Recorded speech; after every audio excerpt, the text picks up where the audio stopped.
¿Cómo les va? Buen día, buen día. ¿Quiénes están ahí? ¿Quiénes están? Estamos en el CEPRAM, en la clase de cine y psicología. ¿Cómo les va?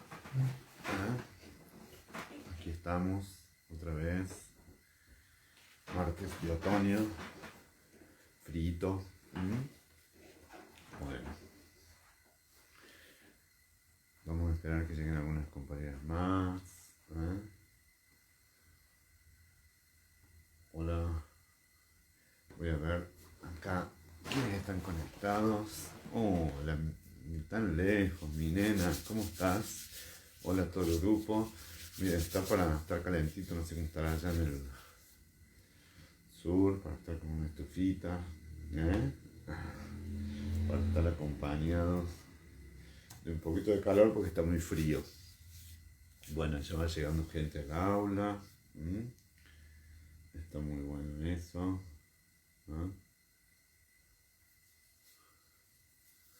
Beatriz, buen día, ¿cómo están? Muy, pero muy buenos días. ¿Cómo les va?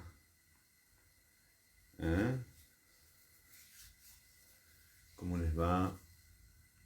Hola Eurídice, bueno, feliz día de las madres que fue ahí, me enteré por WhatsApp. Hola Marta, Nora, perdón. ¿Cómo están? Bueno,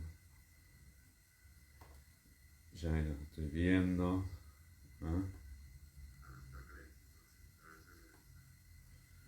Bueno, algunos estarán haciendo fiaca. Bueno, ¿cómo va? ¿Cómo va? Vamos a alargar entonces. Ahí las veo.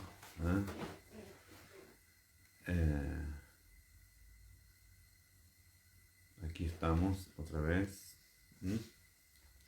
Y vamos a ir cerrando esta película. Y habíamos quedado, bueno, el amor tiene dos caras, en que fuimos trabajando un inicio nomás. Un inicio muy suavecito de lo que podían ser las relaciones fraternas y lo que podía instituirse, lo que podía construirse a partir de poner estas calificaciones binarias entre las hermanas, ¿no? Entre quienes están invitadas a cooperar o rivalizar. Y cuando les decía de lo binario es porque lo binario no solo es varón, mujer, activo, pasivo, masculino, femenino, sino, entre otras cosas, están centradas en, por ahí, generalizar una caricatura, ¿no? La inteligente y la burra, la linda y la fea. Hola Maite, buenos días. Susana, ¿cómo va? ¿Cómo están? La agraciada, la afortunada y la desafortunada, que son algunas de las cuestiones binarias donde están marcados, como les decía antes, muchísimos de los cuentos y las narraciones infantiles, en donde se va como haciendo casi les diría que una especie de caricatura de las mitades. Hola, Vivi, buen día, Vivi del Bianco, ¿no? Como si nosotros fuéramos solo corazón, o solo cabeza, o solo inteligencia, o solo belleza. Y entonces es como que se establece una ley de compensaciones, que siempre una ley de compensaciones implica necesariamente... Un segundo, voy a bajar el calefactor.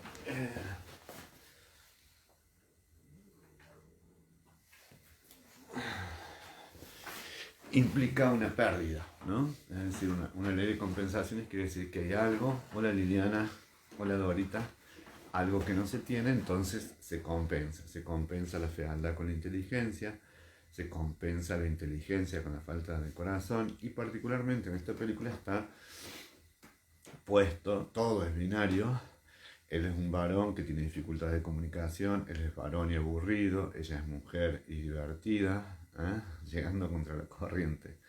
Hola, buen día Irene, buen día a todos. Entonces es como gran parte del desarrollo de la película es ir armando, ir completando algo en donde efectivamente cada uno sea una mitad del otro, ¿no? En la base de esto está esta idea romántica del medio corazón, de la media naranja, ¿no? En donde el otro pasa a completarme lo que yo no soy, ¿no? Si yo soy muy hablador, el otro escucha. Si la otra es muy extravertida, entonces yo, hola Ana, ¿cómo va Guillermina? Cumplo mi mitad de introversión.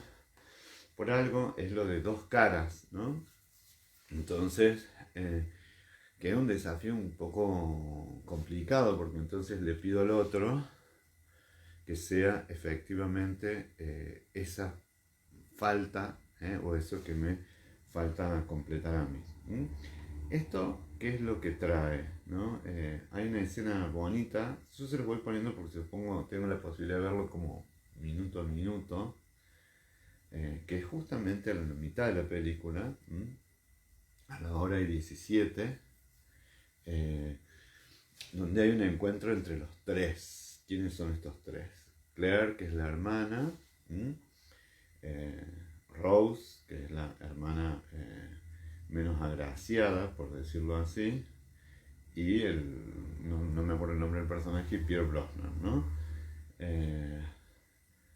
En donde ya se ve que algo de esto no funciona. ¿Qué quiere decir? Que esta cosa de que el lindo vaya con la linda y la afortunada con el desafortunado, ya se ve que hay en el personaje de Alex alguien que ha traicionado, que ha dejado y que va a correr la misma suerte la pareja de la linda, ¿no? Donde eso que era tan bello, que era tan lindo, esto de los felices para siempre, se interrumpe, porque inclusive él ha dejado entrever que volvería con ella, que es un infiel, etcétera, etcétera, etcétera. ¿Por qué digo que esto del binarismo trae una intrínseca, una fatalidad? Por la rigidez a la que nos invita, ¿no?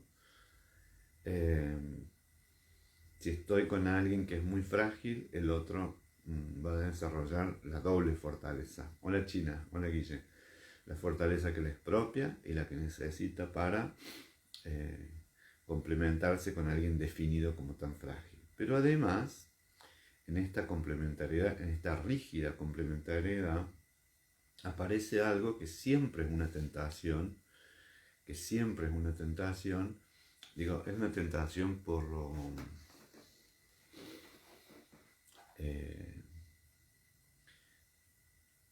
lo clara que es la pendiente, ¿no? Por lo fácil que se ve la pendiente, que es que ese estereotipo defina al sujeto por todo eso que le falta, ¿no? Esto es muy común entre los hijos, ¿no? Si este era el problemático, entonces la expectativa de funcionamiento sobre el hijo, la hija problemática, se cumple a rajatabla porque el otro empieza a traer más problemas, ¿no? Y cuando digo que empieza a traer más problemas, empieza a cumplir la expectativa que se tenían sobre ese hijo o sobre esa hija y que es que traiga problemas a la casa. En esa dirección, ese esfuerzo va a implicar, en todos los casos va a implicar que la otra persona se esfuerce en cumplir una expectativa de funcionamiento familiar que va en contra inclusive de su propio bienestar, que inclusive lo define o la define como alguien que tiene que padecer, ¿no? Y en ese sentido que te define como alguien que tiene que padecer, sí me gustaría dejarlo bien claro. En este caso hay también una instancia muy graciosa que es la presentación ante la suegra, ¿no? Y entonces la suegra se presenta como alguien hermosa, como alguien fabulosa. Ella trae una comida que es hermosa, habla de que es una artista. Ella es la cultivadora de lo narrativo, del arte, de la apreciación de la literatura. Y efectivamente, inmediatamente, se habla sobre la vajilla, etcétera, etcétera, pero la madre va a marcar algo de lo que el otro hizo mal. Eh, Cuando digo esto es que va a ser algo que no es suficientemente fino, algo que no es suficientemente elegante, ¿no? Algo que va a quedar fuera de cuadro. Le vas a poner más sal, vas a hacer tal cosa, tenés que cuidarte de la dieta, estás un poquito gorda, separa el jugo, no comas pan, porque estas definiciones no se establecen así diciendo de manera explícita, lo cual sería mucho más fácil eh, excluirse, salirse de esa definición, sino, como les digo, se va marcando por pequeñas cosas que faltan o que el otro tiene de más, ¿no? Ay, tan inteligente como tu hermana. Entonces se va sembrando esto que estuvimos hablando en la clase anterior, que es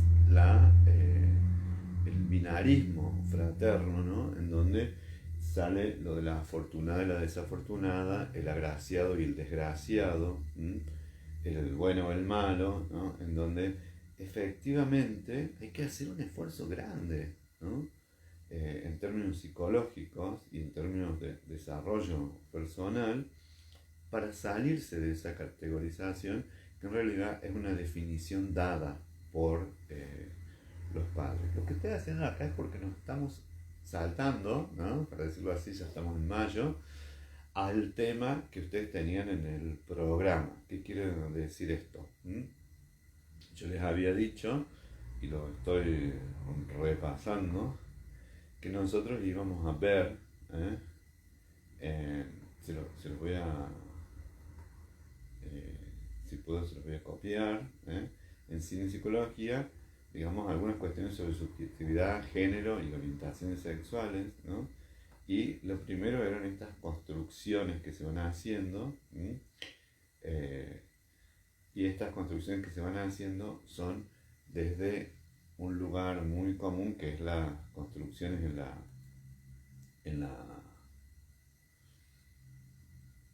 el género, y hay un punto que después lo vamos a ver que tiene que ver con las familias, ¿no? Es decir, cómo se va definiendo este binarismo hacia adentro de las familias, ¿no?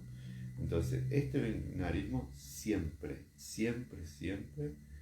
implica una restricción. Y cuando digo que implica una restricción, quiere decir que esa restricción es una manera incompleta de desarrollarse, ¿no?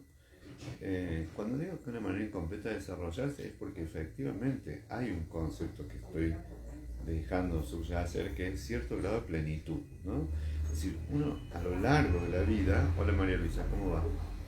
Buscaría desarrollar el máximo de sus potenciales, el máximo de sus destrezas, el máximo de la capacidad de ser uno mismo, ¿no? En cambio, en algunos casos, en la familia, se tienta a que se los tienta a que queden de alguna forma enganchados en estar siempre lamentándose o estar siempre casi que les diría que desarrollándose a expectativas de eso que no voy a poder cumplir para el otro, ¿no? Una de las cosas que más tienen que ver con esto es el desarrollo, por ejemplo, de la conocimiento de quién es uno, ¿no? Es decir, esto de decir, bueno, ¿soy yo el definido por esto que me falta o que mi mamá no me vio? ¿O soy definido yo por esto que está comparado con el otro?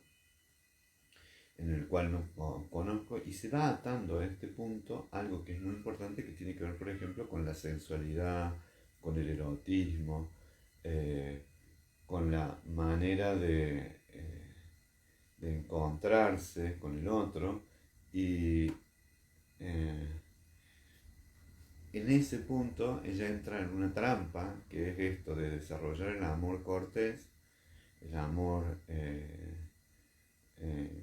casi que les diría idílico, platónico, sin que exista la sensualidad, ¿no? Y cuando se está por encontrar con ella, con él, tiene un beso, después de la cena, dice, yo le prometí a tu hermana que no te daría un beso, que iba a ser platónico. Entonces ella dice, ¿te acostaste con Rose? No, dice, ni siquiera la conozco, ¿no? Porque inmediatamente queda dividido eso, ¿no? Porque esto no es algo que se da solo en la relación, sino que se da en la relación con el otro. O sea, voy a encontrarme con el otro, entonces dice que ya lo conoces, ya hiciste tal cosa, ya hiciste tal otra. Cuando digo esto, estoy refiriéndome a que ya hay una construcción en mí de que, claro, la escena de lo sensual va a estar protagonizada por mi hermana y por mí lo intelectual, ¿no? Es decir, que dice Euridice, el binarismo en los roles familiares ocurre también el despreocupado y el sensato, el alegre y el triste, el lanzado y el sobrio, en la familia y en el trabajo en los pequeños grupos. Eh, no sabía que era una pregunta, es casi una afirmación, ahí ve el signo de pregunta. Yo, eh, son roles muy básicos, están puestos en la mitología, están puestos en la psicología, están en la psicología de grupo, ¿no? El emergente y el no emergente, la oveja negra, el lúcido, no, lo que vos decías, el despreocupado y el sensato, que en realidad son como complementos que implican una ausencia de el desarrollo de una complejidad mucho más desafiante que la que aparece como un desarrollo, no quisiera decir la palabra, pero no encuentro una mejor, que sea, porque por acá leo los comentarios que hacen ustedes, que sea un binarismo sintomático. Es decir, ¿qué quiere decir? En donde yo restringo mi desarrollo, entonces paso a hacer algo, y esto es muy importante, que está en la base de mi condición. No sé si me explico. Es difícil que pase a ser el inteligente de la familia si no tengo algunos atributos vinculados a la inteligencia. Y acá todavía no he entrado en algo que es importante, que lo vamos a ver en las familias, es qué acontecimientos hacen que se pueda anclar, que se pueda, sí, anclar sería la palabra, que se pueda abrojar un, eh, casi que les diría que funciona como un epíteto, porque no es solamente un adjetivo, sino una atribución asociada al momento en que nació, asociada a la tía que estuvo cerca, asociado al lo más común de este binarismo, lo parecido que sos a tu padre, a lo idéntica que sos a tu madre. ¿Por qué? Porque definitivamente también esto está atado a unos procesos que son básicos, que son los procesos de identificación infantil. Por eso digo que son caricaturescos, son sumamente infantiles. Entonces, si sos tan parecida a la mamá, que después actúas muchas veces por la mamá. Y en ausencia de la mamá, hago de mamá. Hola Iris, ¿cómo va? Josefina, ¿cómo andan? Josefina Raspo. Iris Camargo, ¿cómo están? Entonces, hago de. Porque además, hago porque me identifiqué en términos amorosos con eso, ¿no? Muchas veces son características muy negadas, ¿no? Es decir, no, es casualmente lo que más me quiero diferenciar. Entonces, si vos sos exigente como la mamá, no, yo nada que ver con la mamá, ¿no? Entonces, en ese sentido, o sos muy severo como el papá, o no sé qué.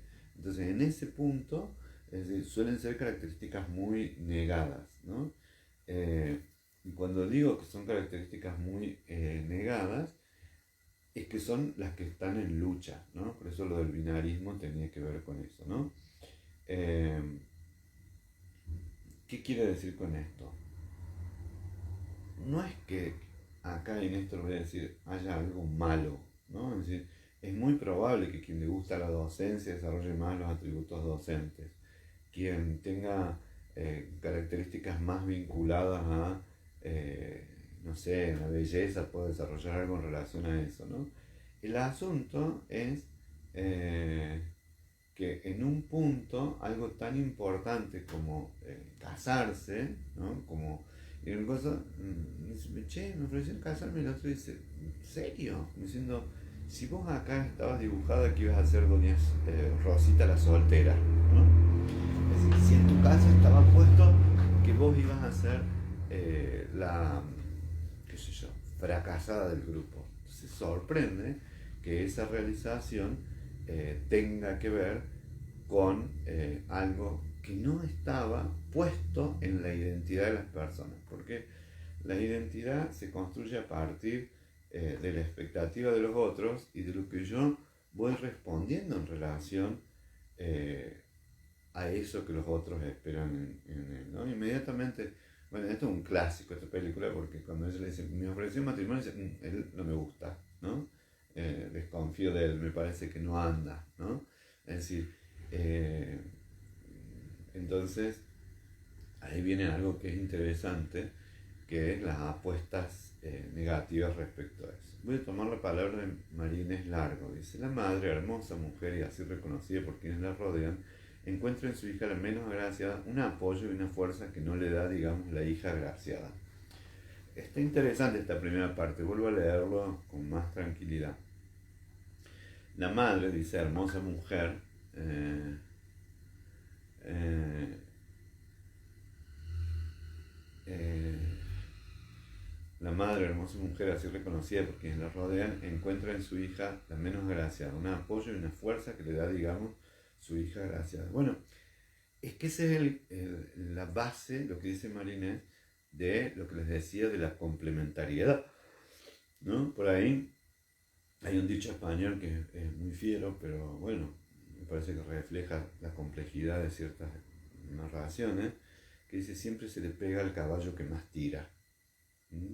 O sea, en el carro, con el lazo, siempre se le pega al caballo que hace más esfuerzo, ¿no? O sea, siempre se va a hacer el énfasis en la familia, en ese personaje que es el que más puede responder, lo cual hace que los otros caballos tiren menos y reciban menos golpes, ¿no?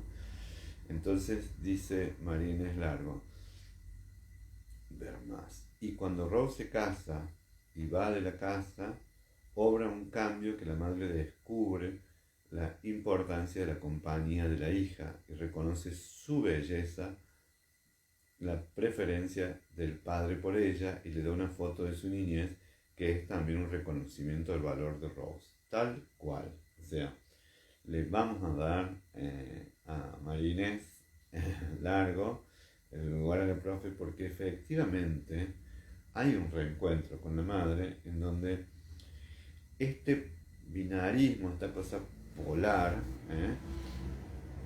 tienen un diálogo muy lindo, porque si vos tenés miedo de vivir sola, vos estás celosa, vos no conseguís hombre, viste que es un hombre lindo el que me da bola, o sea, todas esas son las cosas que están en juego, y entonces hay una escena que es una detrás de la otra, es efectivamente vos, hay algo de envidia en vos.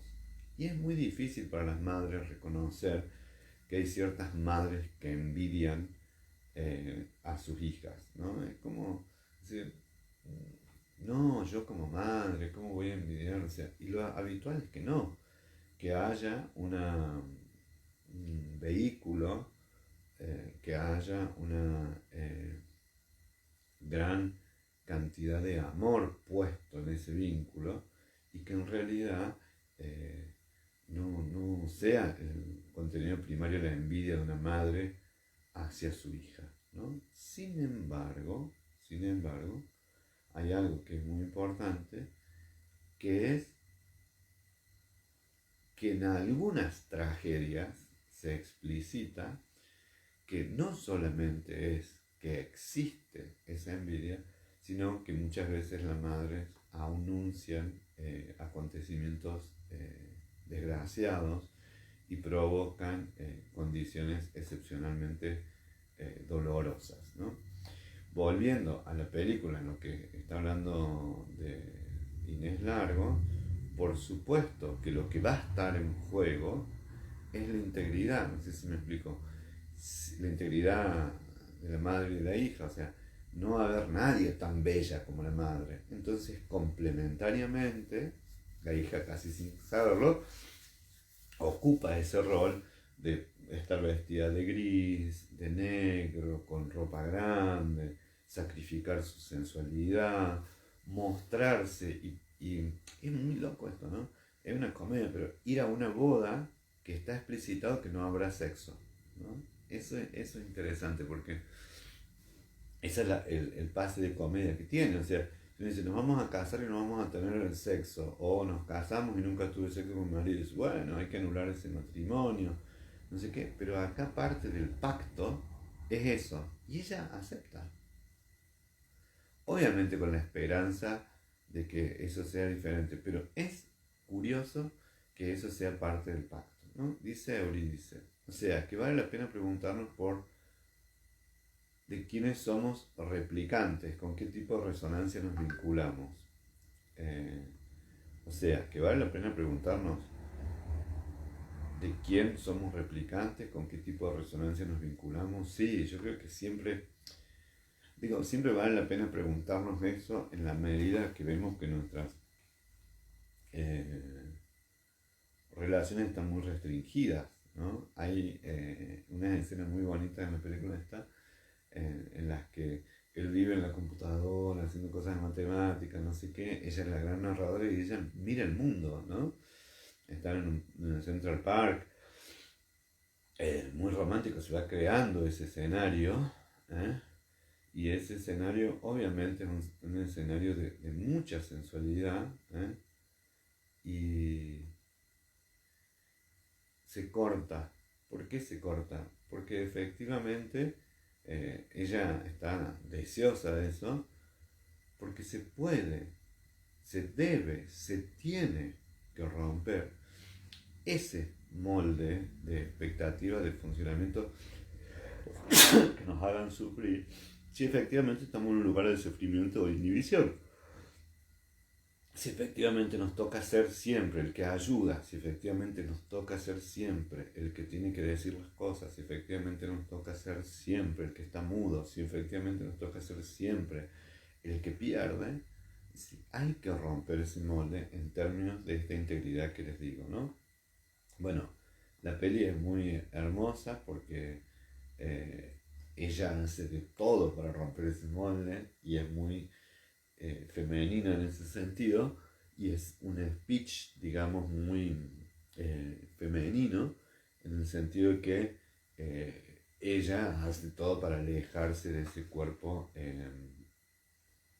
desvinculado de la sensualidad, ¿no? Entonces baja de peso, se arregla el pelo, eh, pero en ella hay sensualidad, en ella hay erotismo, ¿no? Por eso les digo que esto es una comedia. Muchas veces en la clínica o en la vida uno ve que están absolutamente condenados porque esto es una inhibición permanente, ¿no?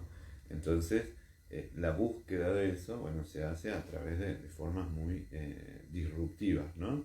Así, o peleando, o inhibiéndose, o con problemas de displacer, ¿no? Antes se le llamaba frigidez, o sea, con síntomas. En este caso no hay síntomas, esa es la gracia.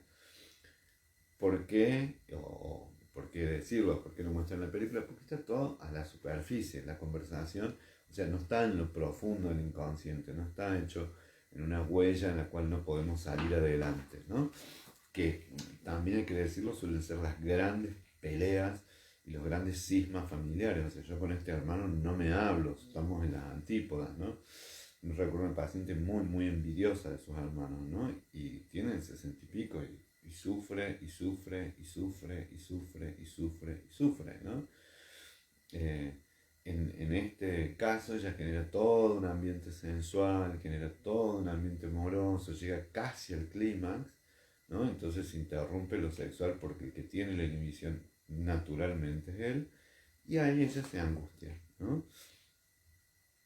Ahí ella se entristece Y en ese sentido, lo que quería decirles, que en las películas casi no se ve, es decir, hay que darle muchas veces la bienvenida a la angustia, ¿no? Hay veces que al enojo, pero mejor a la angustia, a la tristeza, porque es algo que fracasó, es algo que no sale adelante, es un impedimento. Entonces, encontrarse frente a esa tristeza, encontrarse frente a esa angustia y darle lugar, no es solo esta cosa medio New Age de darle espacio al sentimiento nomás, ¿no? De que está bien, si querés llorar, llorar, como decía Moria, sino que efectivamente nos muestra algo de integridad, en el sentido que lamento, siento, me angustia y me entristece esa parte que se me estuvo señalando a lo largo de la vida que me falta o que no me dieron, que me faltó y que sin embargo la añoro o deseo, ¿no?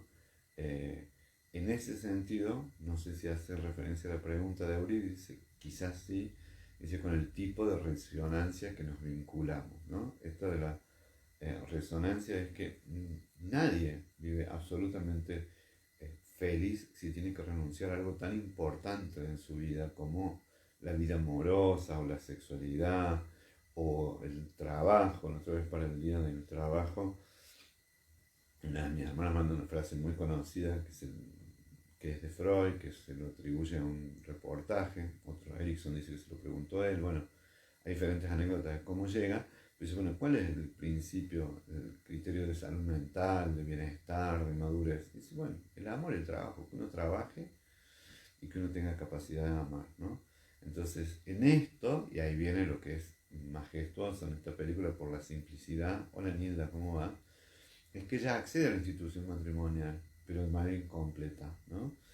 Y cuando dice ella accede a la institución matrimonial de manera incompleta, es que no está accediendo a algo que es importante en la vida de pareja, que es ni más ni menos que el erotismo, que las relaciones sexuales. Entonces aparece la primera crisis de pareja, ¿no? Él duerme en un lado, ella en otro, ella se queda en el baño, ella está llorando, porque ¿cuál es la crisis en lo interpersonal? El desencuentro entre los deseos y las posibilidades, ¿no? Entre eso que busco y eso que quiero. Entonces aparece con mucha fuerza la necesidad de la separación. Muchas veces las necesidades de las separaciones, de tomar distancias o de ya no estar con otra persona, eh, tiene que ver con eso, con que uno tiene que rearmarse.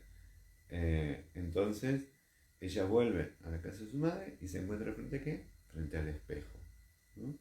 Entonces ahí sí empieza realmente un trabajo que es personal, ¿no? Y aparece esta escena un poquito más adelante, en la cual María Inés nos mencionaba, que es que ella tiene que reencontrarse, o se reencuentra con una foto de ella tan bonita de sí misma y dice, ¿esta es mi hermana? O sea, esta que es linda, ¿era mi hermana?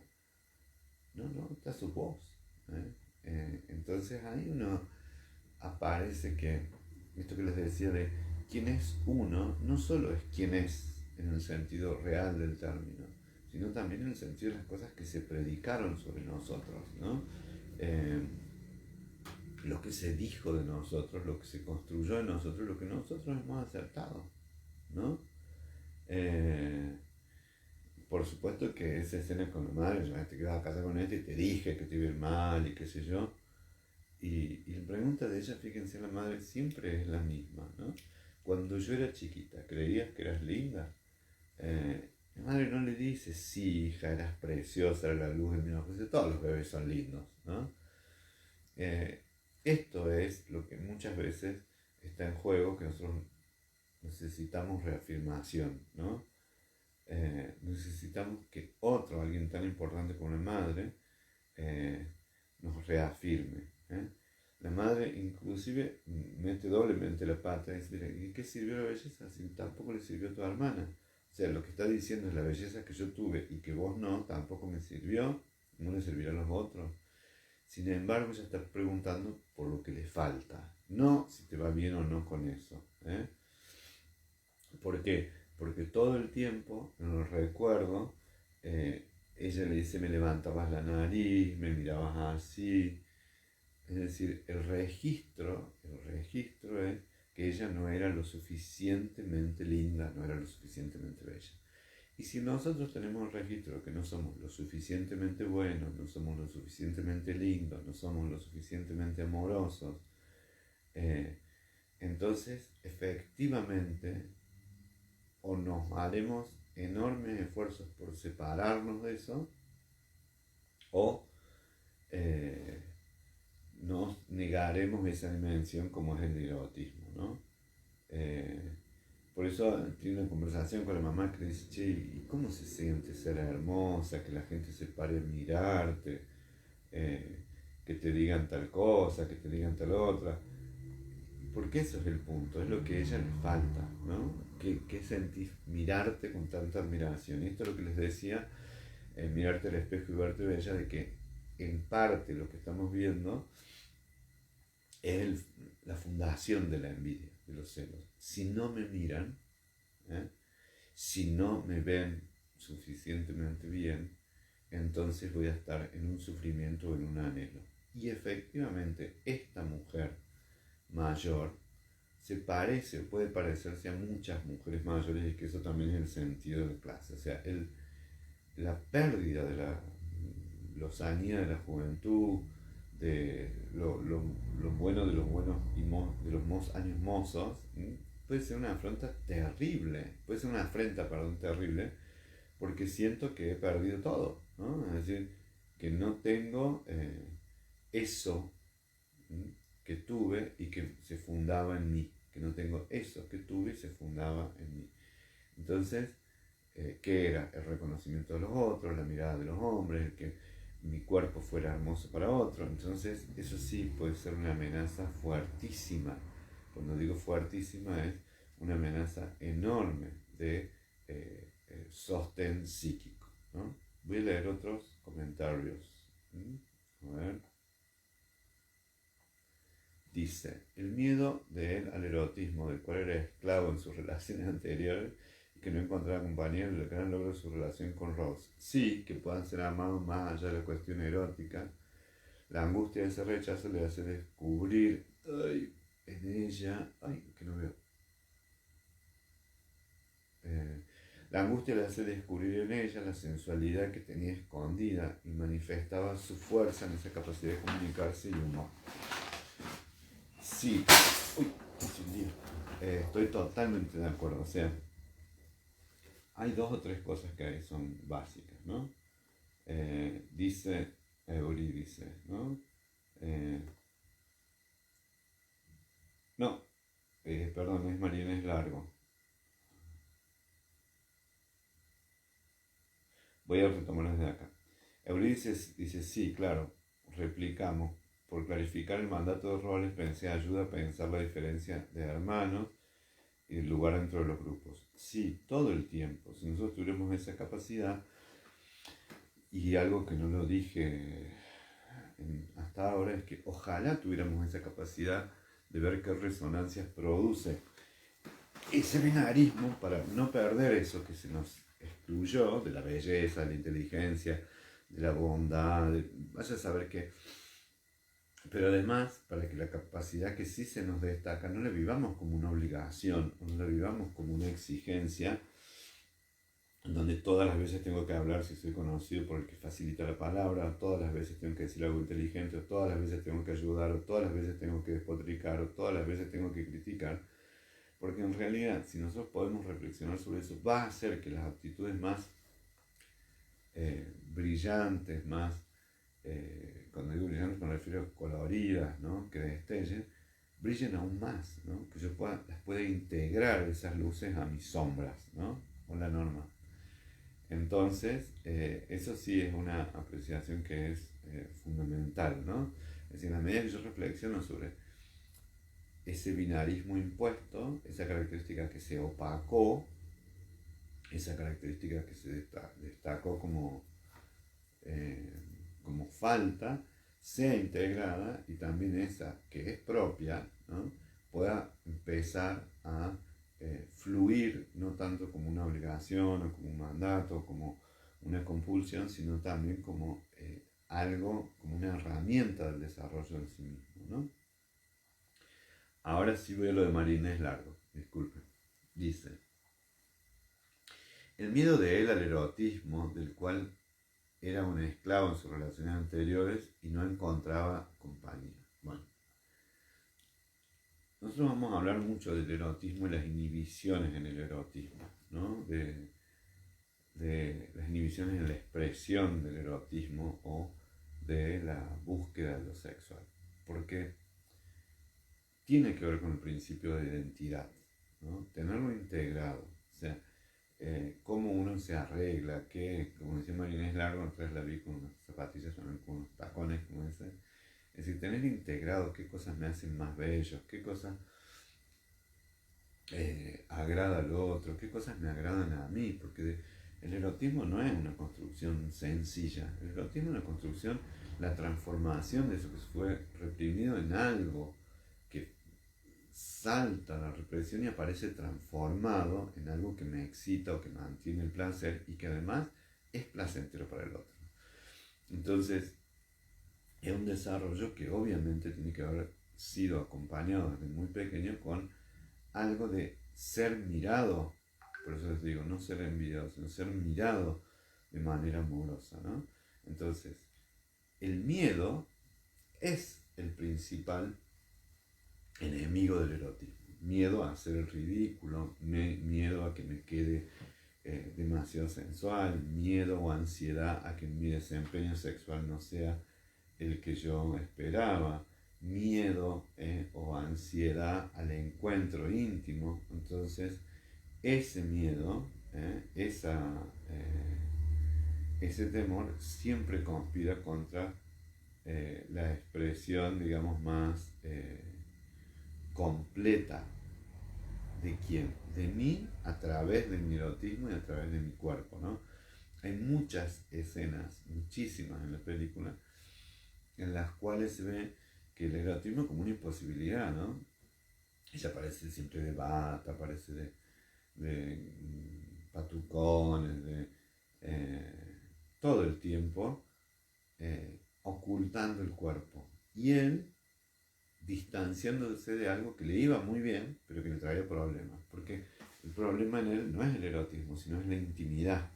¿Mm? La construcción de la intimidad es una tarea que le desarrolló mucho Erickson, que es la expresión del amor en una relación de pareja más o menos casual, más o menos estable. Digo más o menos casual, más o menos estable, porque algunas pueden durar 30, 50 años y no haber ni erotismo ni placer, y otras tienen que ver con tiempos más acotados, pero que en realidad se vive con más intensidad el erotismo, el placer, el amor, el sentimiento de ternura. Entonces les decía, esto va a tener muchas construcciones desde la infancia, primero idealizado, después vinculado al autoerotismo, después vinculado hacia otras experiencias sexuales, experiencias o relaciones sexoafectivas, después puede que se consolide en una pareja o no, pero a lo largo del tiempo de la vida también va a haber momentos en donde el erotismo se va a perder, donde el erotismo se va a recuperar, donde la ternura va a aparecer, y otros donde no va a haber expresiones de lo amoroso, de lo sensual, ¿no? ¿Por qué? Porque no es una característica inmanente, si bien hay personas, ¿no?, más erotizantes o erotizadas que otras, pero esto no es una cualidad intrínseca, sino que está vinculada, fuertemente vinculada, al amor, también hay que decirlo, ¿no?, a la búsqueda sexual, que es como una especie de gran zanahoria para la reproducción, ¿no? La especie ha dejado puesto la función sexual biológica, todo para que sea placentero, desde los tejidos hasta las sensaciones. Sin embargo, nosotros sabemos que el erotismo va más allá de lo biológico, es una función que está fuertemente vinculada a lo amoroso, al encuentro con el otro, ¿no?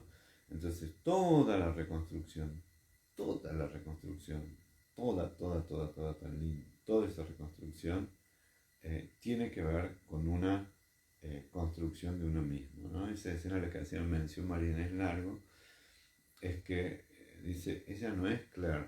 Dice, qué bebé más linda, dice, mirá qué boquita, qué ojitos. Y entonces ella, dice, nunca vi esta foto, se ve sorprendida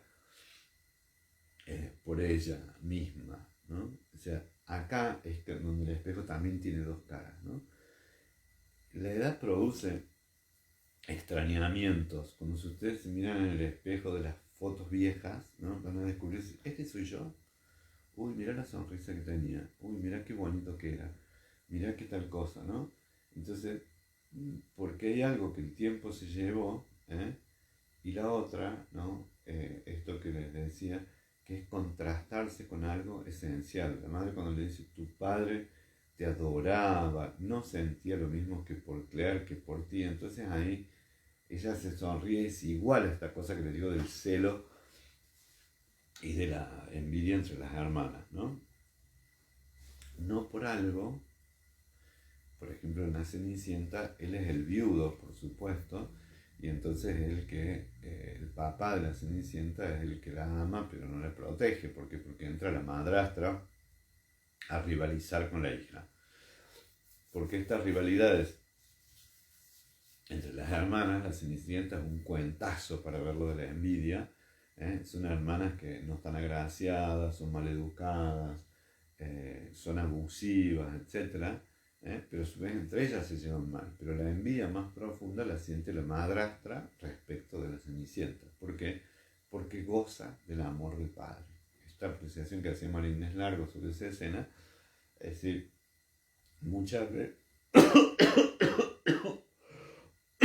muchas veces eh, ay, eh, estas envidias de las madres que les hablaba tienen que ver con un enamoramiento que producen por ahí los padres, se producen los padres con respecto a sus hijas, ¿no? También sucede al revés, ¿no? La madre con los hijos varones, ¿no? Entonces, no sé, y una gran decepción con el cónyuge, ¿no? Se va a generar ciertas cosas obsesivas, bueno. Pero es decir, que quedó ahí tuk mirado, detenido, atrapado, en la ausencia de mirada, con la mirada que en realidad me exige, ¿no? Bueno, a partir de ese momento uno podría decir que ya toda la película tiene un devenir más, casi que les diría, eh, de Cenicienta, por eso les decía, ¿no? En donde ella parece sensual, con oro, con escote, no le devuelve las llamadas, o sea, parece efectivamente puesto en jaque, puesto en juego el erotismo, ¿no? Y entonces ella sale directamente a conquistarlo, ¿no? Y en él se produce una decepción porque se encuentra de vuelta con lo que venía luchando, ¿no? Que era las mujeres muy eróticas que lo dejaban fuera de la intimidad. Y eso es lo que les decía que es el desafío, y vamos a ver algunas pelis en relación a eso, de construir la intimidad con el erotismo, ¿no? Porque el pacto este de el amor cortés, donde no haya sensualidad, y bueno, es un pacto cómodo, casi que diría que se divide en las alcobas, ¿no?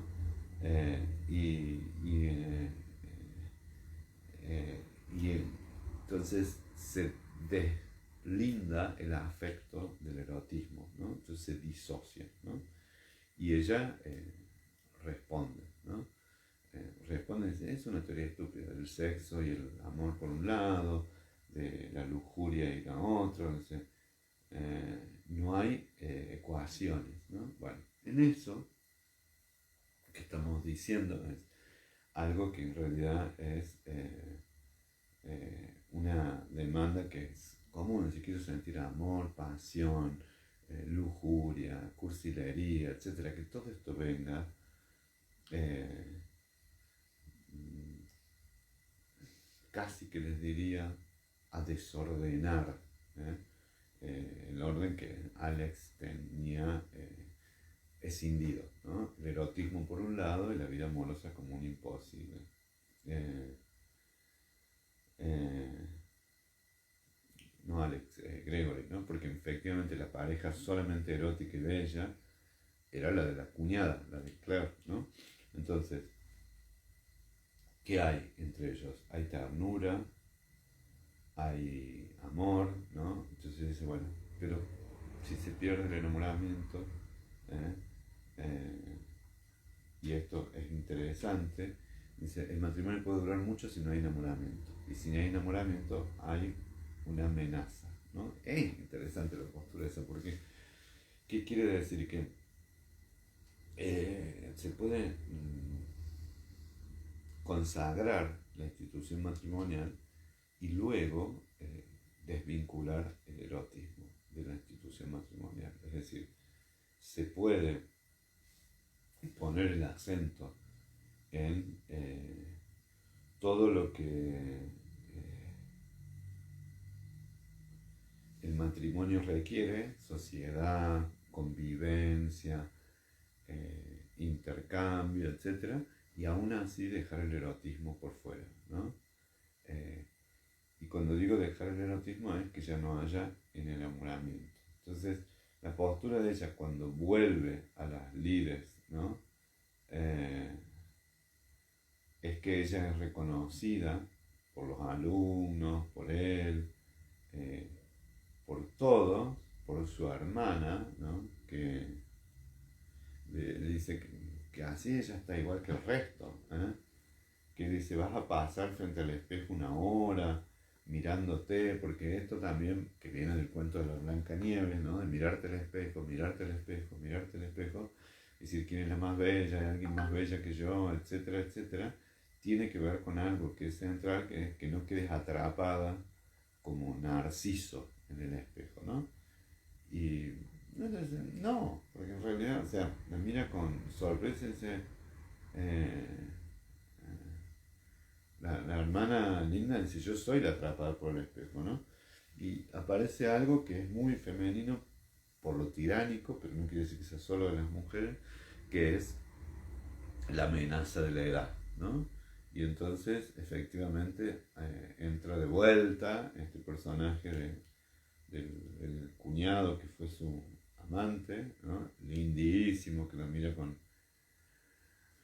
eh, la mira con deseo, ¿no? Y reconoce en ella algo que estuvo, que fue el erotismo, pero que parece ser siempre un gran ausente, ¿no? Sí es interesante, y eso me parece lindo, esto que les decía antes, que ya se consolida algo que es el objetivo que yo quería trabajar con ustedes hoy, que es la integridad de sus características sensuales e intelectuales, del afecto y de la cognición, ¿eh? De lo masculino y lo femenino. Y además se anima a ella a reconquistar al exnovio, a su cuñado, fuma, está frente a la hoguera y le pega una patada al traste, ¿no? Es decir, hace todo casi que para resarcirse, por decirlo de alguna manera, encontrar que ella es capaz de llevarse al más lindo de la fiesta, sin embargo, no desearlo, no quererlo, ¿no? Y también, inmediatamente, frente a esa escena, también se la muestra a la mamá como alguien sensual, linda, que se encuentra con su candidato, con el señor Jenkins, no me acuerdo. Entonces se va haciendo algo que me parece que es lindo, el erotismo como una cuestión que ya le es propia, ¿no? Y cuando digo que ya les es propia, es el erotismo como algo del cual yo puedo entrar y no quedar atrapado, ¿no? Y eso es muy, muy importante. yo puedo entrar y no quedar atrapado, ¿no? Que comenta ahí, alguien hace un comentario largo, le voy a dar una... la María Rosa, no había visto, hace un tiempo no leí los comentarios. A ver.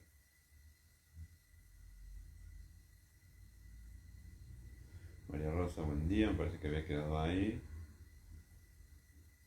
Bien, sí. Y después participa nuevamente Marina Largo y dice, pienso que en esta peli desde el principio hay un sutil juego del placer. Sí, estoy totalmente de acuerdo. Todo el tiempo hay un juego en relación al placer, ¿no?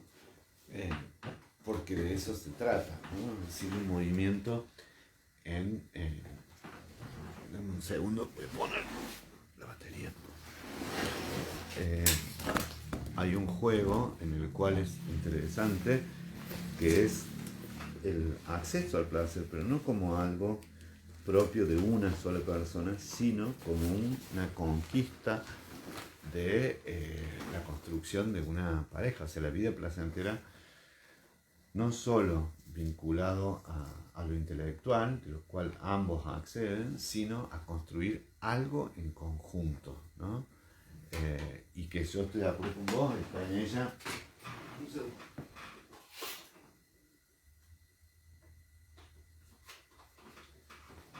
Bueno, si no se hace, pues estaba agotando la batería. Hay en ella una construcción muy placentera, y es bueno eso que lo digas, muy, muy placentera, en relación a que a la comida, como vos decís, a la forma de vivir, a cierta entrega al placer sin muchos aditamentos, sin mucha refinación, pero sí una inhibición del placer en el encuentro erótico, porque eso es importante que lo digamos. Ustedes saben, y seguramente hasta por conocimiento popular, vulgar, bueno, existen las 3 fases de la libido, y entonces nosotros podemos poner, digamos, en diferentes objetos el placer, ¿no? En lo oral, en lo que da satisfacción en la comida, en un plato, etc. También vincularlo al autoerotismo, también poner esto en cuestiones que hacen más a lo anal, digamos, ¿no? Pero el erotismo sería la expresión integrada de muchas pulsiones parciales y objetos puestos al servicio de, por decirlo de alguna manera, de los encuentros sexuales, ¿no? Bueno, en muchos casos lo que se produce es un desplazamiento, digamos, se pone el placer en otro lugar, o muchas veces una sustitución del objeto. Entonces se da unas satisfacciones parciales, y acá no estoy haciendo ninguna valoración negativa, porque todos necesitamos del placer, ¿no? Aunque sea, si no es del placer, muchas veces lo que se sustituye son con síntomas, ¿no? O sea, como ciertas preocupaciones muy obsesivas con algo, con lo oral, por la dentadura, por lo que hay de comer, porque ahí hay una inhibición de la investidura placentera en un objeto. Entonces lo transformo en una preocupación. Cómo tengo los dientes, si me cae bien la comida, si no, si me va a hacer mal el hígado. Otras veces al revés, en lo anal, ¿no? Es decir, si voy bien de cuerpo, si no estoy, si controlo, si constriño, o diferentes formas de expresión de esto, ¿no? Formas de controles o de completamientos. Y así, y en esos casos, y en muchos de esos casos, a lo que voy es que esas sustituciones parciales son expresiones de alguna vía. Ahora bien, no hay nada tan potente y llamador como el encuentro sensual, placentero con otro, ¿no?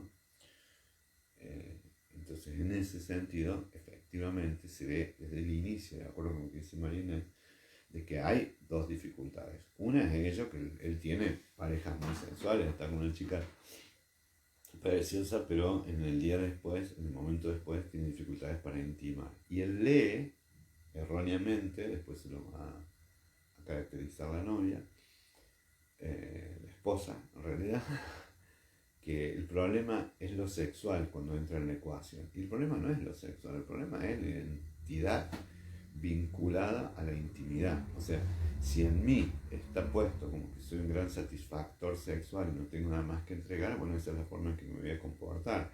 Si en mí, en el caso de Claire, está en que voy a ser la niña bonita, y bueno, eso va a ser lo que voy a ofrecer. Si el novio de Claire, que no es Gregory, es Alex, si en uno está puesto en la trampa del narcisismo, entonces siempre va a haber un impedimento en el encuentro amoroso. ¿Por qué? Porque yo me defino por no erótico, el otro se define por narcisista, la otra por la imagen, el otro por... Entonces está puesto, como bien dice Marina, toda la tesis está puesto en una cuestión del placer, pero un poquito más está puesta en la dificultad de integrar lo placentero con lo íntimo, ¿no? Y esto es seducido a Alex, como recuerdan sus gustos hacia intimidad, tal cual. Hola Lilia, ¿qué dice? ¿El erotismo a largo plazo se pierde? ¿Por qué? No, yo no digo que se pierda. Voy a aclarar esto. Dice Norma, el erotismo a largo plazo se pierde. ¿Por qué? Y más en el matrimonio, entre hijos y la lucha diaria, o la conquista erótica. Bueno, el erotismo viene atado al ser deseado y estar con otra persona en la cual también siento su deseo, ¿no? Una parte fundamental de la intimidad es la dimensión erótica.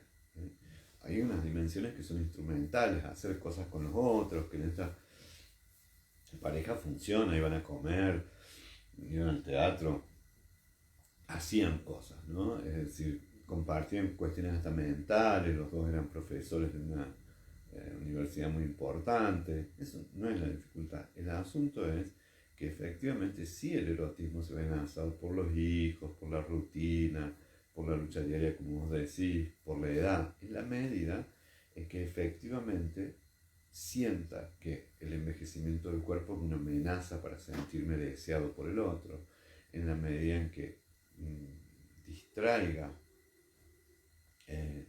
o abandone la intimidad por la crianza de los hijos, o en el caso que efectivamente esa matriz erótica esté atravesada por muchas inhibiciones, que esto no porque es feo, que esto no porque es asqueroso, que aquello no porque es sucio, que esto no porque me hace mal, que aquello. Entonces va a haber una cantidad de impedimentos que se van a meter en la pareja y entonces se van a producir muchas escenas de evitación, ¿no? Y cuando digo escenas de evitación son de desencuentros, ¿no? De escenas de casi que les diría de búsquedas de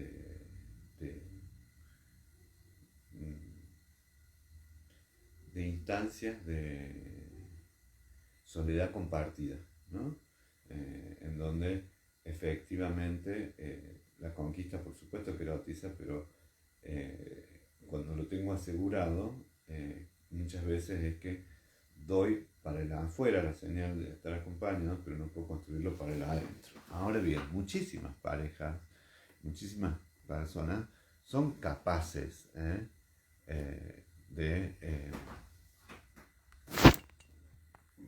reponerse, o como les diría, de salir adelante con un montón de amenazas hacia el erotismo, porque el erotismo siempre está amenazado.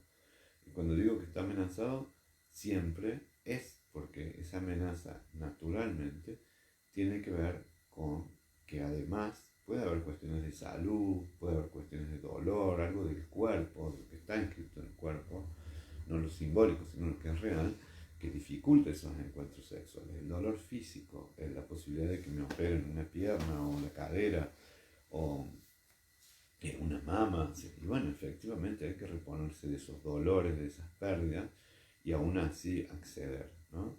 Lo cual acá estoy hablando de cuánto el erotismo se ve afectado por la salud o también por la edad, por los años. Pero en el caso de la tesis de esta película, es decir, lo que se ve es que las amenazas del erotismo son el narcisismo, ¿eh? Una deflexión o disociación de lo amoroso, ¿eh?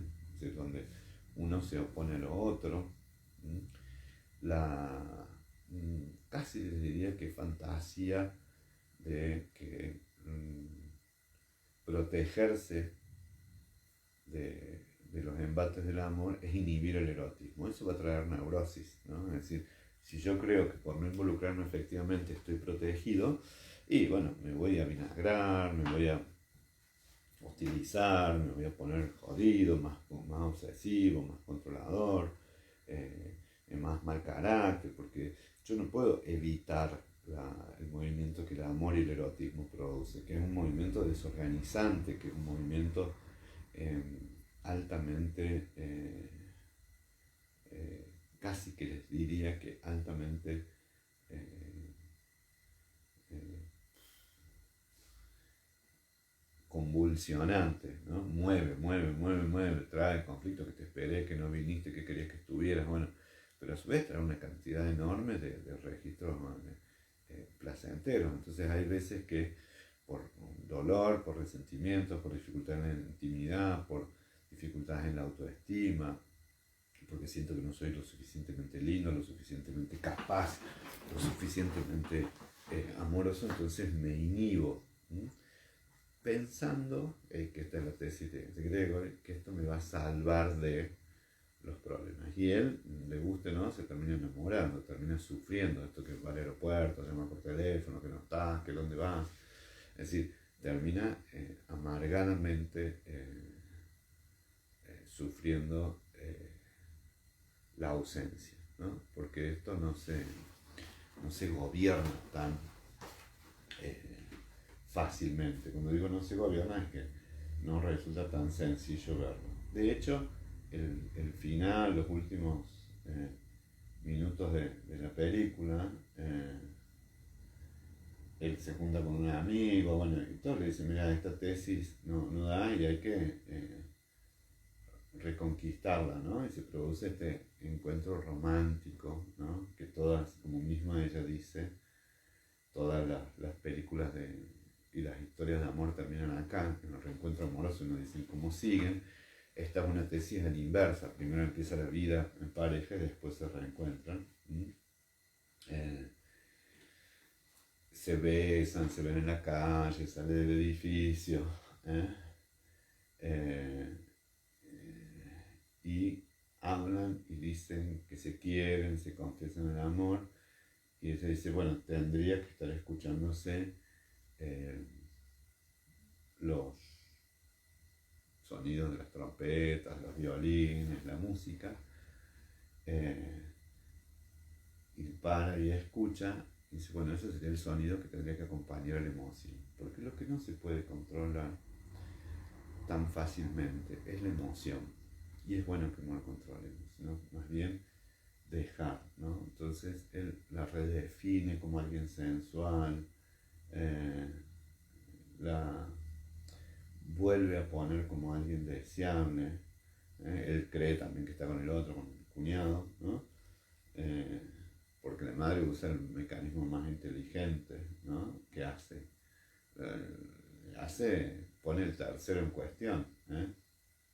Si a vos que no la querías, ahora está con el otro que es más lindo, ¿no?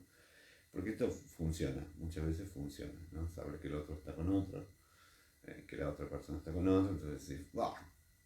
Entonces te perdí. Entonces ahí empieza lo que dice que es la reconquista. Pero la palabra del millón es, esto de las películas de amor, te amo. Por algo se llaman películas de amor. Si quiero estar casado con vos, quiero estar, etc.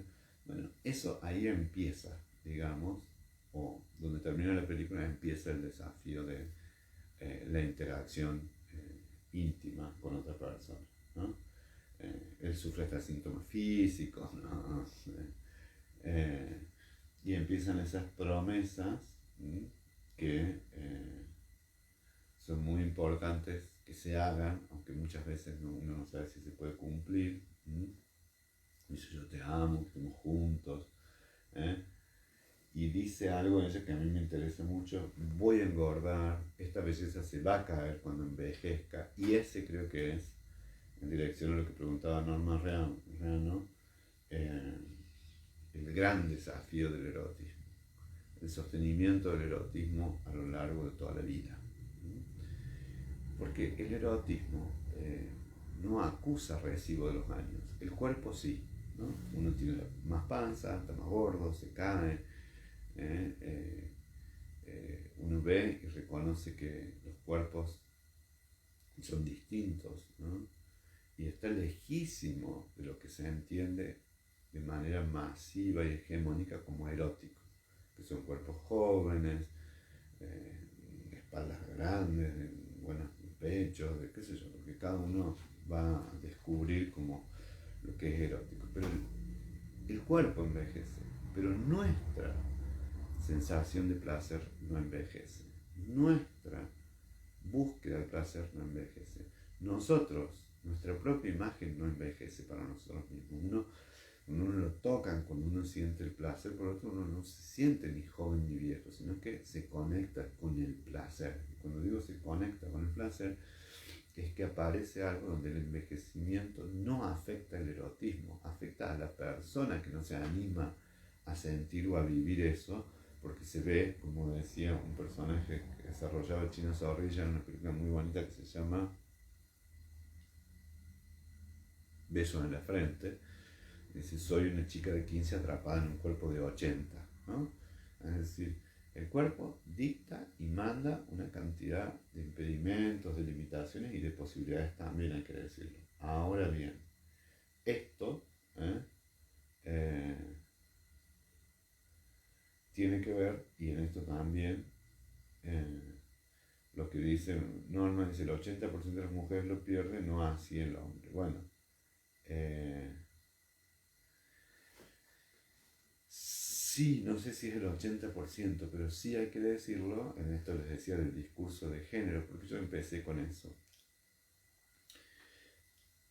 Porque a la mujer se le asigna esto: el resistir, el esperar, el parir con dolor, el estar sujeta al deseo del otro, y todo lo que es una configuración más placentera se lo pone del lado de la prostituta, de la que hay que apedrear, de la vieja verde, porque si algo, miren, por lo menos la palabra viejo verde existe, no hay una palabra por una vieja deseante verde, ¿no? Es como innombrable eso, ¿no?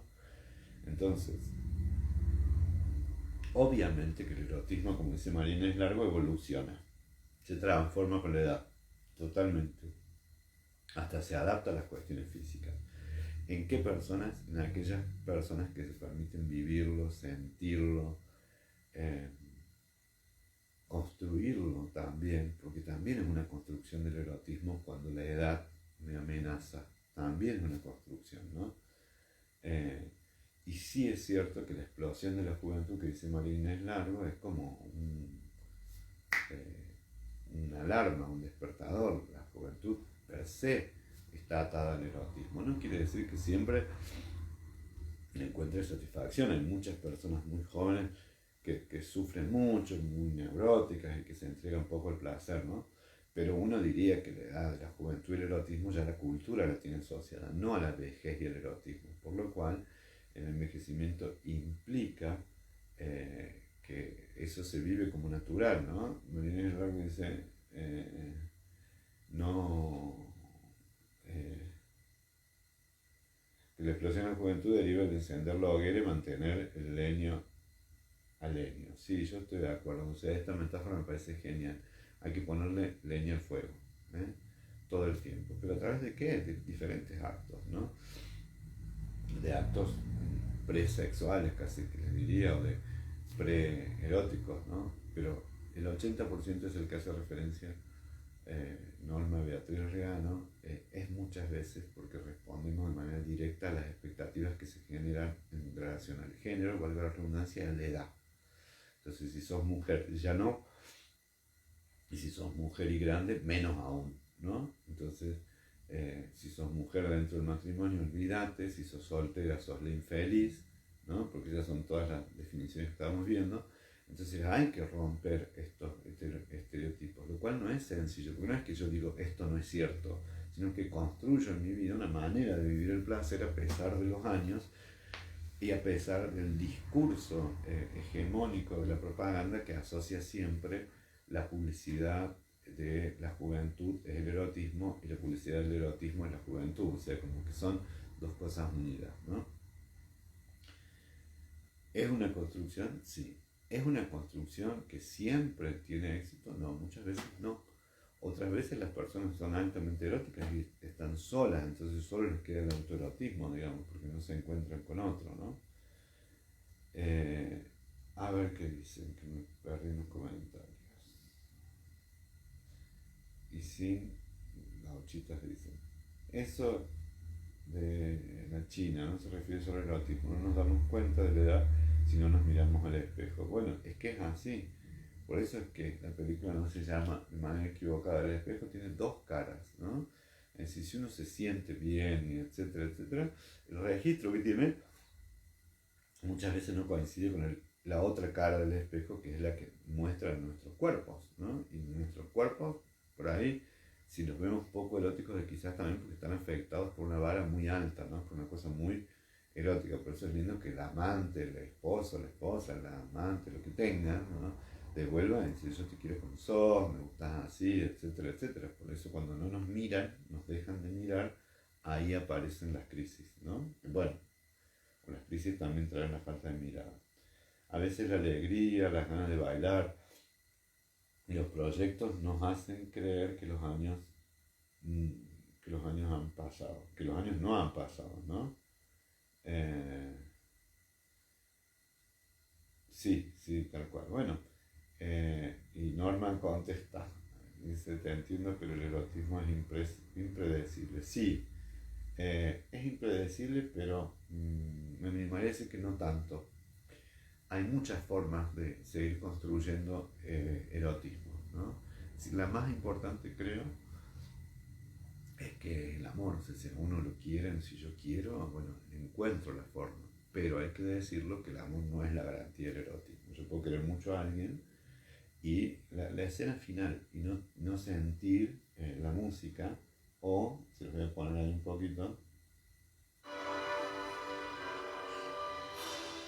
escuchar la música, ¿eh? Porque voy a cortar porque si no,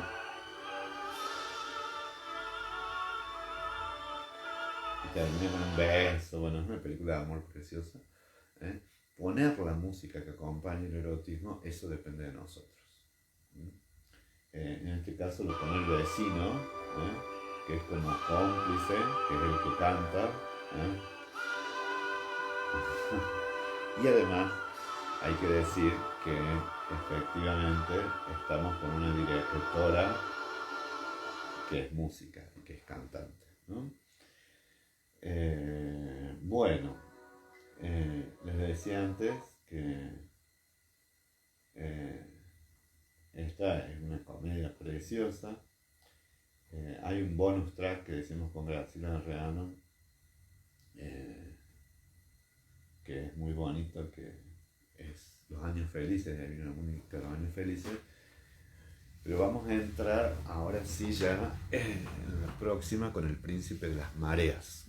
Yo siempre hago una introducción a las películas, y más que a las películas, al tema, a lo que implica El Príncipe de las Mareas. La película se llama en inglés El Príncipe de las Mareas, o sea, no es una película que tiene otro título, pero sí vamos a entrar en una película que, si bien no es una tragedia, pero es casi, o viene de un origen trágico. Y es algo totalmente distinto para esta directora, que es la vida de la familia atravesada por un acontecimiento muy desgraciado. Nos vamos a dedicar a algunas clases, y aunque estemos en mayo y estemos todavía con la misma directora, nos va a venir bien para todo lo que sigue, ¿no? Yo no lo considero como un retraso, sino como el devenir normal de estos análisis, que me parece que han sido ricos hasta ahora. Díganme ustedes si les ha parecido bien o no, ¿no? Eso muchas veces depende de también cómo se van sintiendo ustedes con el ritmo que le vamos dando a las clases, ¿no? Vayan viendo El Príncipe de las Mareas, ¿m? Y les haría hincapié en algo, en de nuevo concentrarnos en algo que parece que para la directora es un tema, que es la madre, ¿no? Concéntrense en la madre del príncipe de las mareas. Después vamos a ver el resto. Miren esa madre, mírenla, en dirección a una cantidad diferente al personaje de Lauren Bacall, ¿no? Que es una mujer narcisista, etcétera, pero eh, eh, es una madre muy amorosa. Eh, por ahora vamos a ver eso y en la próxima vamos a hacer una introducción. Eso, básicamente, sí, terminan con una música impresionante. Y todos quisiéramos que nuestras escenas amorosas tengan esa música. Son realmente las escenas de amor, los cuales, las cuales efectivamente hacen que sean escenas eróticas, la música, no solo el encuentro, sino qué música le ponemos a nuestros encuentros de vida. Así que bueno, estamos. Por ahora vamos a dejar acá. Espero que tengan linda semana. Nos vemos más tarde esta noche con algunas noches. Dice, mi edad considero que el erotismo se trata de acompañarse, de pasarlo bien, de darse calorcito humano, de conversar rico, de cuidarse mutuamente. Qué hermosa definición del erotismo, Olga Marzolini. De acompañarse, de pasarlo bien, de darse calorcito humano, de conversar rico, de cuidarse mutuamente.